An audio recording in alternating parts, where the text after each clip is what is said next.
Good morning. Today we are going to study about another nuclear model, that is shell model.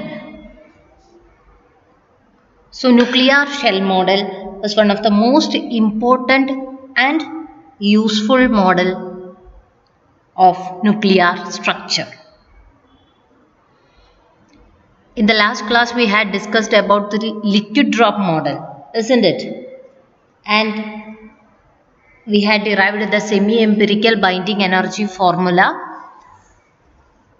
and we know that liquid drop model come under strong interaction model, in which all the nucleons inside the nucleus are strongly coupled together. Today we are going to deal with shell model, which is an example for independent particle model. And in this model, we assume that there exists a common nuclear potential within the nucleus, and all the nucleons move nearly independently within this common nuclear potential. I repeat, the nucleons move independently within a common nuclear potential. That is the basis of shell model. So the basic assumption of a liquid drop model was that each nucleon in a nucleus interact only with its nearest neighbors like a molecule in a liquid. And we had studied in detail about the liquid drop model. But in shell model, each nucleon interact chiefly with a general force field produced by all other nucleons. Or we can say that the nucleons are independently moving in this common nuclear potential. According to this shell model, the nucleons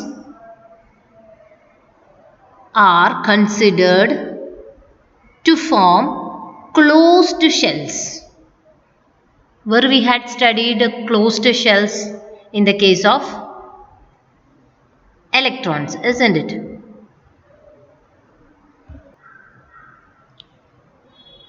We know that these electrons forms shells. Similar to that, these neutrons as well as protons will occupy shells. We know that the electrons are occupying the shells with names K, L, M, etc. Isn't it? K shell can include 2 electrons. L shell can include 8 electrons.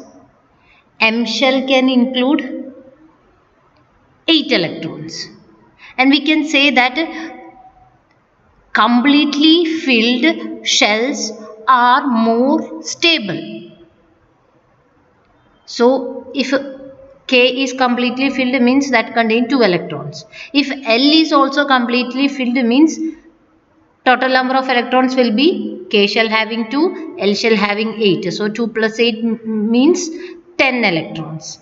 Now M shell is also filled means, completely filled means it contain also 8 electrons, isn't it? So 2 plus 8 plus 8, that is 18. So the atoms with 2, 10, 18, 36, 54 and 86 electrons have all their electron shell completely filled.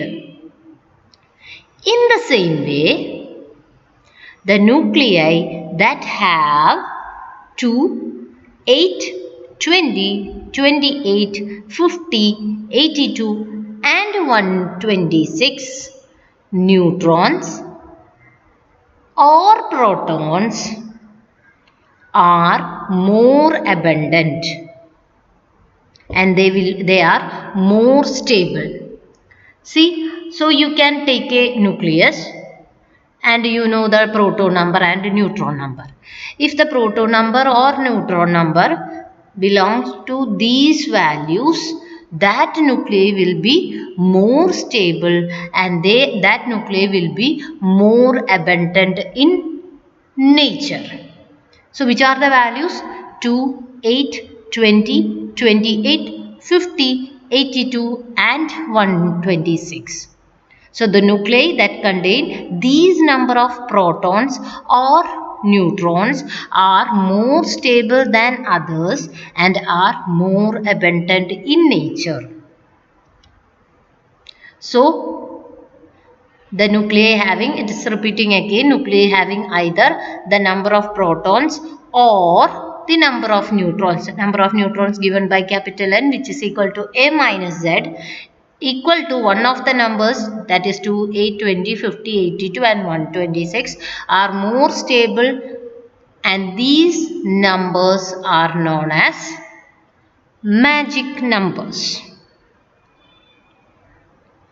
And shell model will account for this magic numbers. Shell model will explain how this magic numbers arise in the case of nuclei. So these are the magic numbers, and the nuclei with the number of protons or number of neutrons or both equal to this magic numbers will be more stable and more abundant. Now the main assumptions include, as we had already said, electrons forms shells, isn't it? Similarly, proton and neutron, that is nucleon, form subshells and shells within the nucleus. So the shell within the nucleus get closed with a suitable number of nucleons.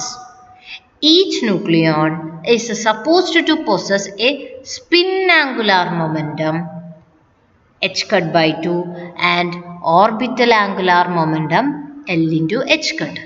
See, we had already studied about spin angular momentum and orbital angular momentum. See, in the case of an electron is orbiting around the nucleus, so that it is having an orbital angular momentum, and also it is having a spin angular momentum due to its spin motion.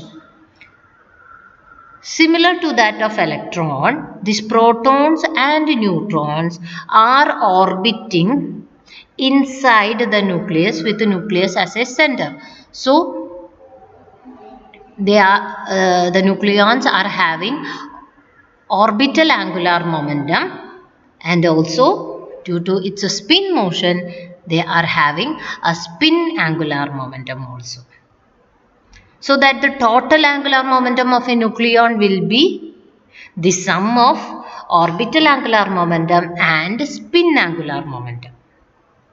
So each nucleon is supposed to have an orbital angular momentum and a spin angular momentum, so that it will acquire a total angular momentum, which is a sum of the two. And this shell model assumes that LS coupling holds for lighter nuclei and JJ coupling holds for heavier nuclei. We will study about what is LS and JJ coupling in the coming slides. So think that this LS coupling holds for lighter nuclei, whereas JJ coupling holds for heavier nuclei. So these are the basic assumptions on which this shell model has framed. Now what is coupling? Coupling, by the word, it means it is an act of combining two things. We are combining two things, and that process is known as coupling. Now in shell model we are studying about two types of coupling. In physics, two systems are coupled if they are interacting with each other. See, if two systems are interacting with each other, we can couple that systems. So here we are studying about two types of coupling. One is LS coupling and the other is JJ coupling. We had already said that LS coupling can be done in lighter nuclei and JJ coupling in heavier nuclei. See, before moving on to the coupling schemes, let's revise what are the quantum numbers we have. We have principal quantum number specified by n that describe the size of the orbital, L angular quantum number which describes the shape of the orbital. See, from L values you can designate the shells, isn't it? For L is equal to 0, it is S state. For L is equal to 1, it is P state. For L is equal to 2, it is D state.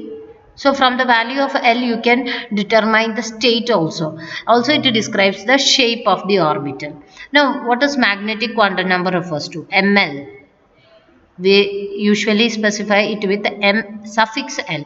So a magnetic quantum number describes the orientation in space, which is also known as space quantization. And the last quantum number is spin quantum number given by small s, which describe the spin. So we know about these four quantum numbers and we will now go in detail about the coupling schemes. So how can we find total angular momentum? We had already told that the nucleons inside the nucleus, that is protons and neutrons, are undergoing orbital motion around the center of the nucleus as well as having spin motion, so that every nucleon possesses spin angular momentum and orbital angular momentum, so that they are having a total angular momentum which is a sum of both. Now how can we find this total angular momentum? So this coupling scheme is known as Russell-Saunders coupling. See, Russell-Saunders coupling. In the scheme, see, this is explaining in the case of an electron. See, for all the atoms, the orbital angular momenta L of various electrons are coupled together into a single resultant L. See, we are having, think of an electron. So each electron is having orbital angular momentum values. So L1 is the orbital angular momentum of a first electron, L2 that of a second electron, L3 as that of a third electron. So how can you find the total angular momentum? You can add all these, that is L1 plus L2 plus L3 plus etc. That will give you the resultant orbital angular momentum. Now, how can you find out the total spin angular momentum, capital S? Similarly, you can couple all these values of individual electrons. So, it will be S1 plus S2 plus S3. So, initially you had added all the L values, so you get a final L. Then you had added all the S values, so you got a final S. Now, from this you can find out the total angular momentum J, which is equal to L plus S.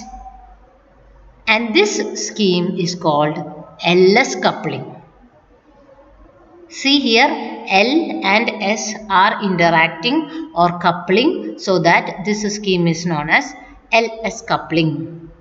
The momenta L and S then interact via the spin orbit effect to form the total angular momentum J. This scheme is called LS coupling. where L is coupled together and S is coupled together to get a total value, then both the final L value and final S value coupled together to get the total angular momentum J. So this scheme is called LS coupling, which is used for lighter nuclei. Now, what happens when two L values will combine? What are the allowed values of resultant L? See, when two orbital angular momentum L1 and L2 are combining, the allowed values of capital L are L is equal to, so we have only two L values, which are the L1 and L2. So they are coupling together. So which are the capital L values? That means total orbital angular momentum values we can have, that is designated from L1 plus L2, comma L1 plus L2 minus 1, comma up to L1 minus L2. So L1 and L2 will couple or combine to get these values for capital L. Similarly, we can have S values from S1 plus S2 up to S1 minus S2, and for J values also J1 plus J2 up to J1 minus J2. See, for a given value of L and S, the allowed values of J are L plus S minus 1 up to L minus S. So, how many J values will be there? It will be either 2S plus 1 or 2L plus 1, depending upon the value of L and S. See, we had already said that after coupling J can have these much values, isn't it? How many values will be there? It will be either 2S plus 1 or 2L plus 1, depending on the value of L and S. For L greater than S, it can have 2S plus 1 values, and for L less than S, J can have 2L plus 1 values. So, this 2S plus 1 is called the multiplicity of the state. We had said that for a given value of L, J can have 2S plus 1 states. So, 2S plus 1 is known as the multiplicity of the state. Multiplicity means it can be singlet, triplet, etc. Let's consider a singlet state. How a singlet state will arise? See, for a two electron system means one electron, both the electron having spin half, but one will be spin up and the other will be spin down. So what will be the total spin angular momentum? So it can be S1 plus S2, from S1 plus S2 up to S1 minus S2, isn't it? We had seen in the last slide. See, this is the values we can have for S and also J. So if this is S1 and S2, total S value can have the values from S1 plus S2 up to S1 minus S2. So S1 is half, S2 is half. So S1 plus S2 means it will be 1, and S1 minus S2 will be 0. So, total spin quantum number, total angular momentum, spin angular momentum is S is equal to 0, which indicates the anti-parallel spin, and 1 spin parallel. So, when S is equal to 0, what will be 2S plus 1? 2S plus 1 will be 1, and such a state is known as singlet state. And S can have another value. What is that? 1. So when S is equal to 1, what will be 2S plus 1? It will be 3. These are referred to as triplet state. So we had specified this for an electron case, isn't it?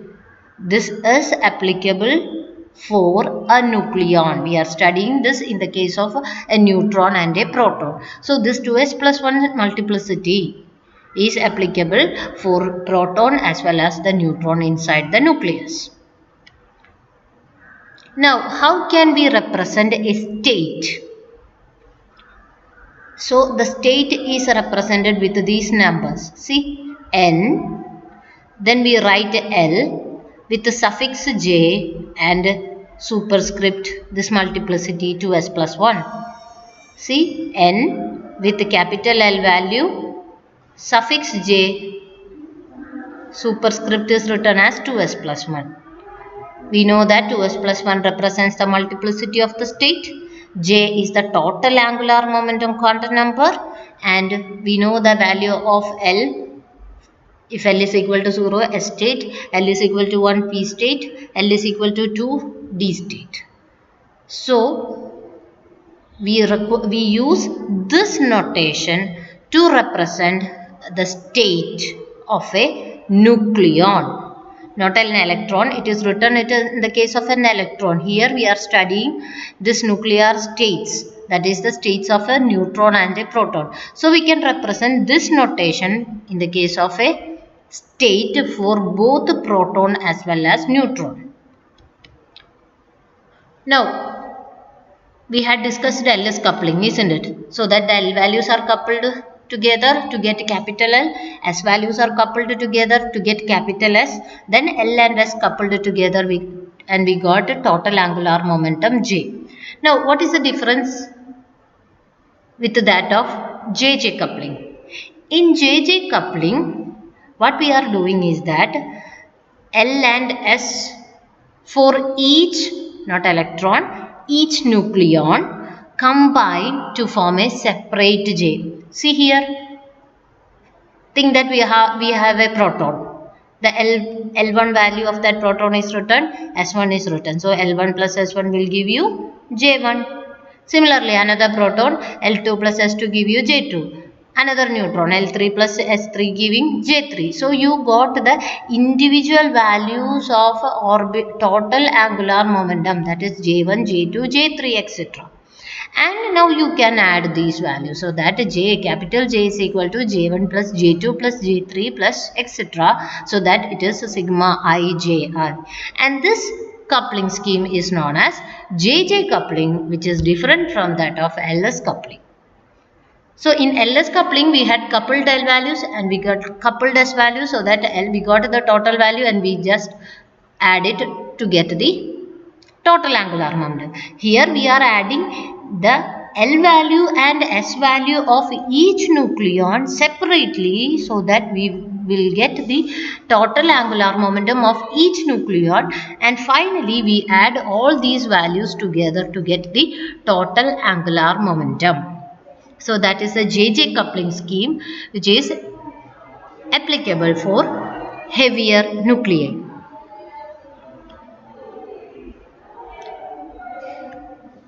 See, let's check about the notation of the state. If S is equal to half, L is equal to 1, what can have the J values?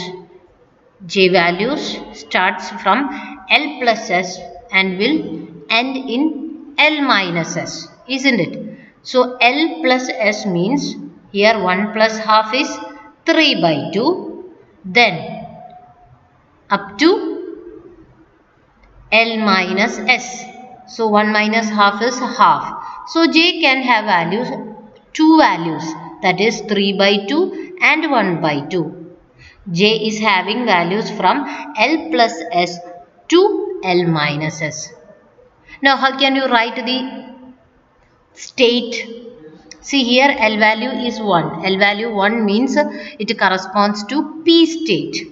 So I have written P here. Now in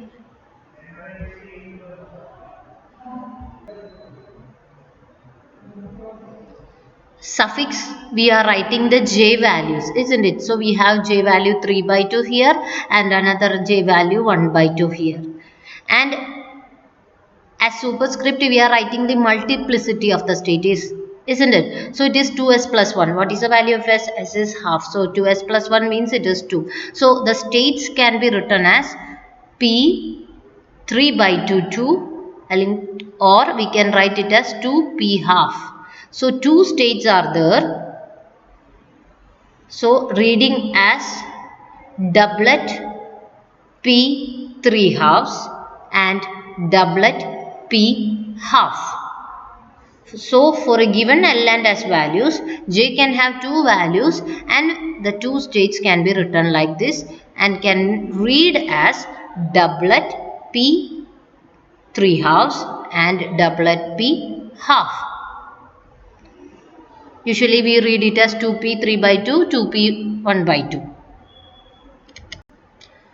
So that was the LS and JJ coupling. So LS coupling where L is the individual L values are added and individual S values are added to get the final values, and we will combine these final values to will get a total angular momentum J. LS coupling which holds for lighter nuclei.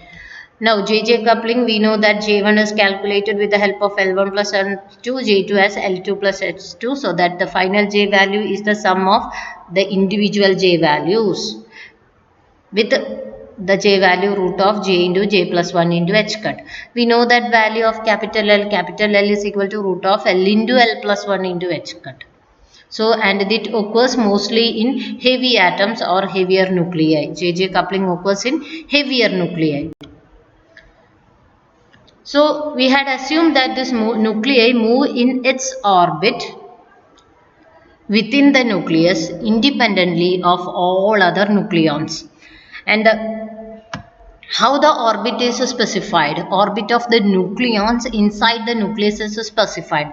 The orbit is determined by the potential energy function V of R, which represents the average effect of all the interactions with other nucleons.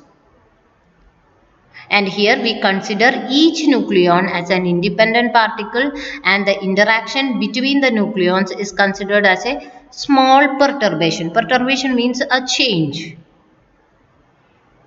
So we consider all the nucleons to be an independent particle and they are moving independently within a common nuclear potential specified by the potential energy function V of R.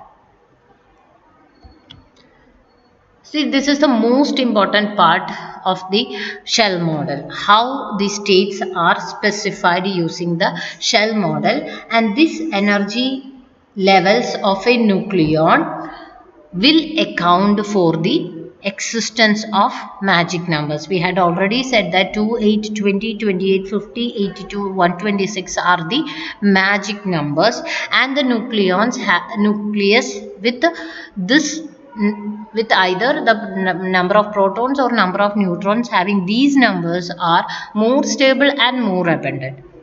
So this energy level diagram will tell you how the magic numbers arise. So we know that this left hand side you can see the energy state, isn't it? S, P, D, F. So initially the n value is 1. We know that for a given n value, for n is equal to 1, L can have value S, P, D and F. In between there is 2s, because 2s is having lower energy than 1f, so that 2s is drawn below 1f. Then after 2s, 2p and the higher energy states can be seen here. This is the energy level of a nucleon, which can be either proton or neutron. So let's see about this 1s state.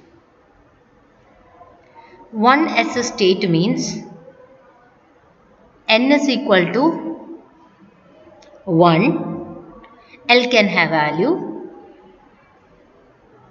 only one value, that is 0, and that corresponds to S state. So I can write it as 1s, and that state is here represented as a single line. So this is a single line that represents the 1s state. Now after here we are considering the spin orbit effect here.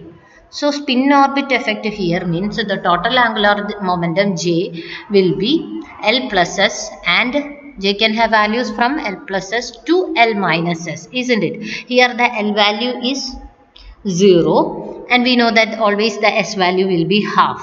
So L plus S means 0 plus half, that is half, and also 0 minus half is there. 0 minus half is minus half, but there is no energy states that with a negative value. So only one value is there for J, that is 0 plus half, that is half. So you can write this as 1s. The J value is always written as a subscript, isn't it? So 1s denominator will have a half. It is not written here. So you can write 1 as a half here.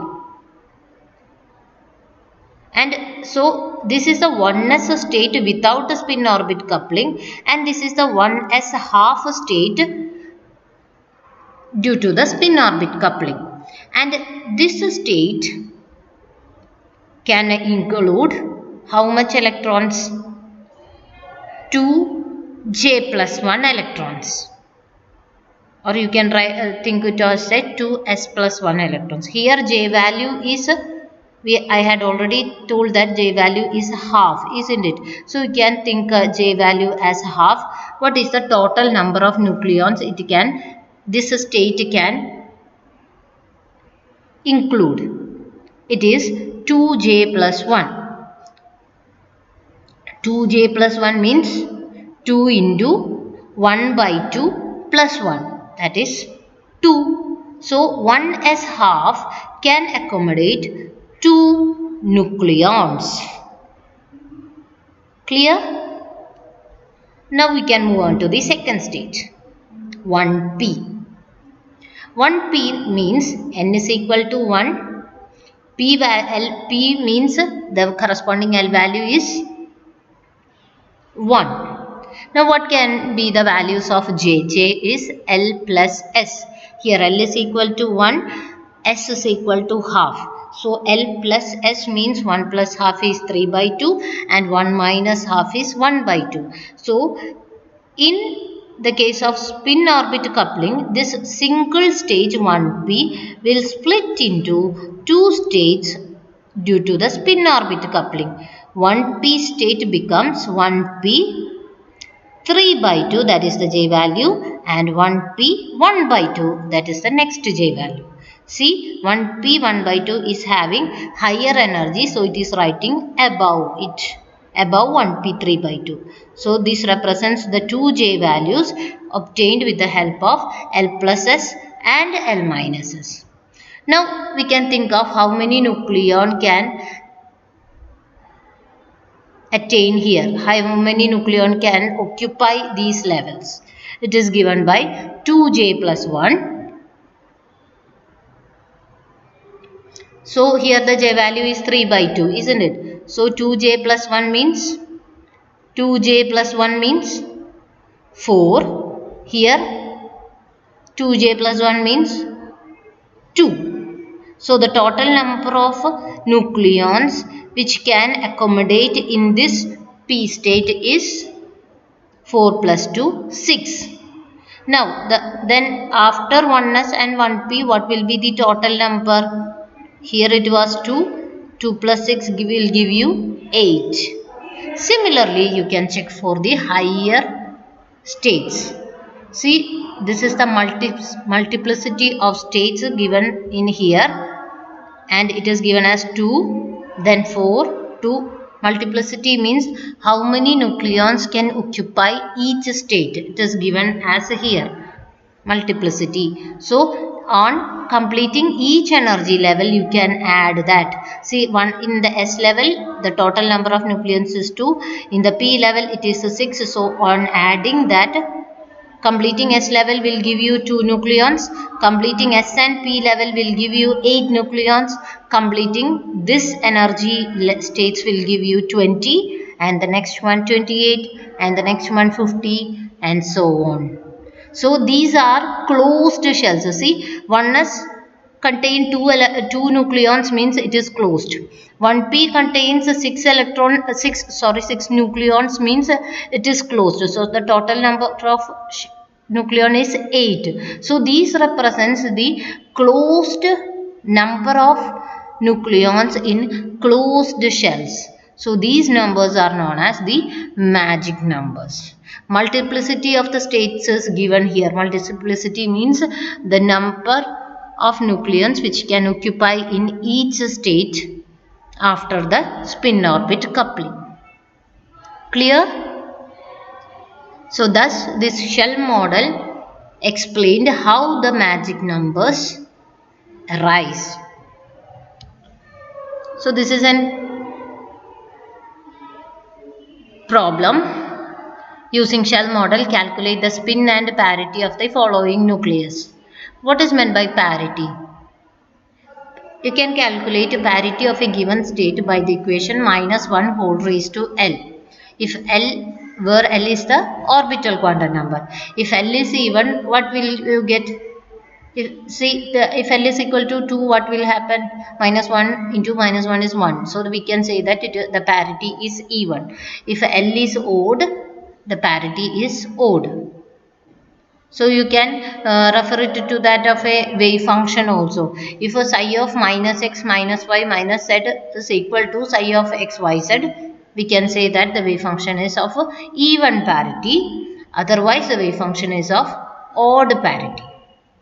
So using the spin and parity, using this parity, you can calculate the spin as well as parity of these elements. Now, shell model explains, we know that the nucleus is having spherical shape, isn't it? But it's not like that. There is some deviation from the spherical shape, and that is measured with the help of quantity known as electric quadrupole moment, capital Q. So which measures how much nucleus got deviated from its spherical shape. So a spherical nucleus has no quadrupole moment, that is Q is equal to 0, but which shape like a prolite spheroid. Prolite spheroid means looks like an egg. That means something like an oval shape. The Q value is positive. Now for if it is like an oblate or disc like spheroid, that means pumpkin shape, the Q value is negative. So shell model also accounts for this electric quadrupole moment, which helps to identify the shape of the nucleus by determining the Q value. And the nuclei with magic N and magic Z are found to have zero quadrupole moment, and they are spherical in nature. Initially, we had said that nuclei with proton number and neutron number having these magic numbers are more abundant and more stable. But these nuclei are having zero quadrupole moment also, so that these nuclei are spherical in nature. So shell model was successful in explaining the existence of magic numbers and other certain nuclear properties also. So this is a picture showing that quadrupole moment, where Q is calculated by the equation 2 by 5 Z into B square minus A square. See, this is B and this is A. The horizontal distance is A and the vertical distance is B. So here you can see that if B is greater than A, so to this is a spheroid where Q is positive. If B equal to A means it looks like a sphere where Q value is 0, and if A is greater than B, it looks like a spheroid, that means pumpkin shape, with the Q as negative value. So shell model also explained this electric quadrupole moment, which will give you the details of the shape of the nucleus. Experimental evidence of nuclear magic numbers, that means experimentally observed that nuclei for which N and Z, that is N and Z having the magic numbers, are more stable than their neighbors. This was experimentally confirmed. Stability also is related to natural abundance. Those nuclei which are more stable can be found more in nature. So these stable nuclei are more abundant in nature. For example, calcium, oxygen, See here, in the case of an oxygen, proton number is 8, Z is equal to 8, neutron number is also 8. So N and Z both are 8, means both are magic numbers. That means this oxygen is known as doubly magic. See here also, in the case of calcium, N and Z both are 20, means these are this calcium is doubly magic. So these are more stable and more abundant in nature. See, it is explained here as the fifth point, the doubly magic nuclei, in which both N and Z, both magic, are particularly tight bound. Tight bound means they are more bound to the nucleus and having more binding energy. Tin with Z is equal to 50 has 10 stable isotopes, while calcium has 6 isotopes. This indicates that elements with Z is equal to 50 and Z equal to 20 are more than usually stable.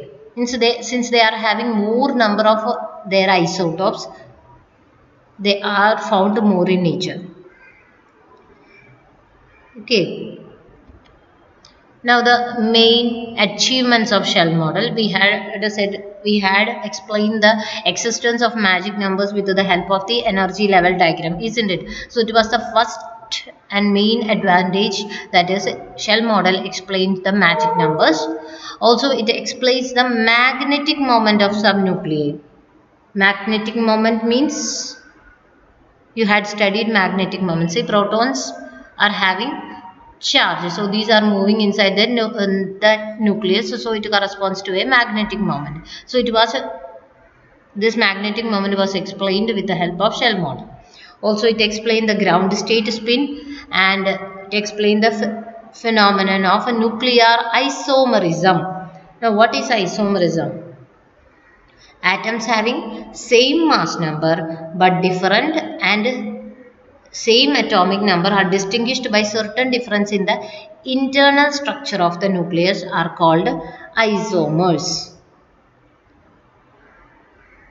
Just to know that it explains the phenomenon of nuclear isomerism. We can say that nuclear isomers are nuclei which can exist in excited state for a relatively high time. We know that excited states are always short-lived, isn't it? So nuclei can also exist in excited state, but it can have a longer time than the usual excited time. So that is known as nuclear isomer.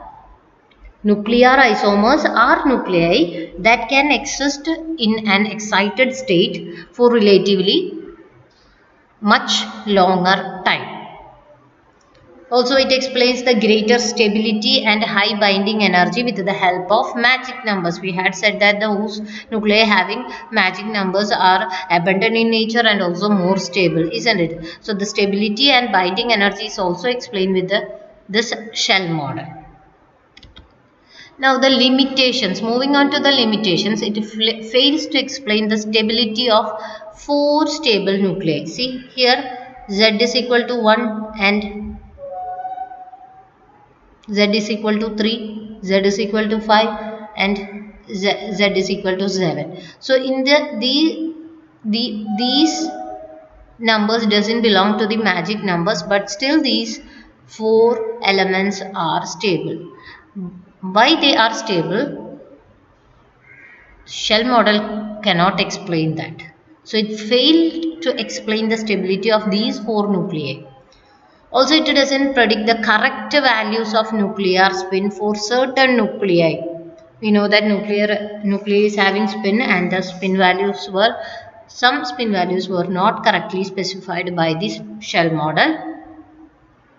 Even though we had calculated the quadrupole moment, this is not in a good agreement with the correct values. Also, the magnetic moment also shows some deviation from its observed values. So, these are the 4 main limitations of shell model.